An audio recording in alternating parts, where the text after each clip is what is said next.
John Santos with Concealment Woodworks here, focusing today on the third rule of firearm safety. Of course, in review, rule number 1, always keep the muzzle pointed in safe direction. Number 2, always keep the finger indexed off of the trigger until ready to fire. And number 3, always keep the firearm unloaded until ready to use.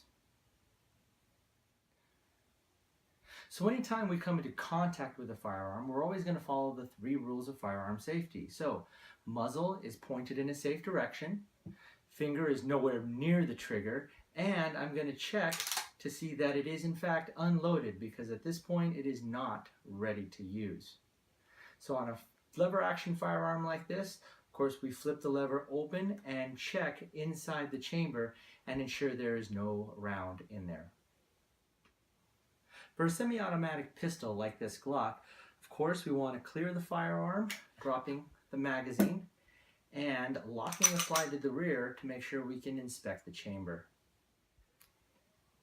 For most bolt-action rifles, it is as simple as grabbing the bolt handle, pulling back, and inspecting not just the chamber, but also in this case the internal box magazine.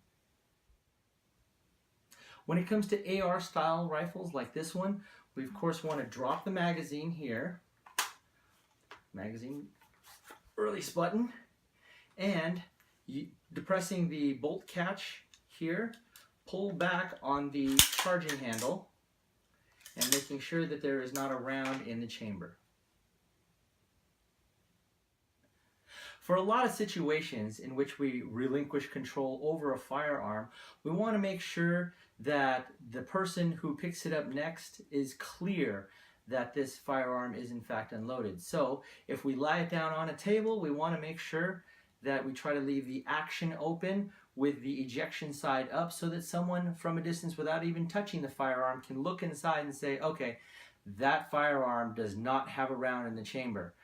Even though I'm not touching it, I still know that it's safe. If you're handing a firearm to a person, this is the condition you want to hand it to them so that they can easily check, and you're not assuming that they're going to forget about verifying that the firearm is loaded. You're going to make sure, hey, you see this? I'm handing you an unloaded firearm.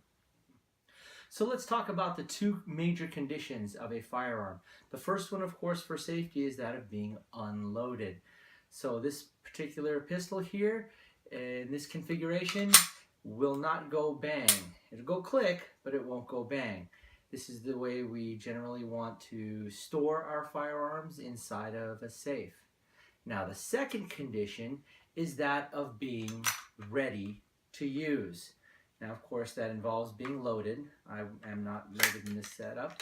But when you are out and about and you are either concealed carrying or you are open carrying or otherwise having a firearm on your person, you want that pistol, you want that piece of machinery to be ready to go, ready to use. So that includes if it's within one of my concealment picture frames here. So you want to be able to employ this tool in that unfortunate emergency, because chances are you won't have time to rack the slide and say, hold on, let me load up my pistol, let me put the magazine in. No, you want to be able to employ your firearm and take care of business when negotiations fail.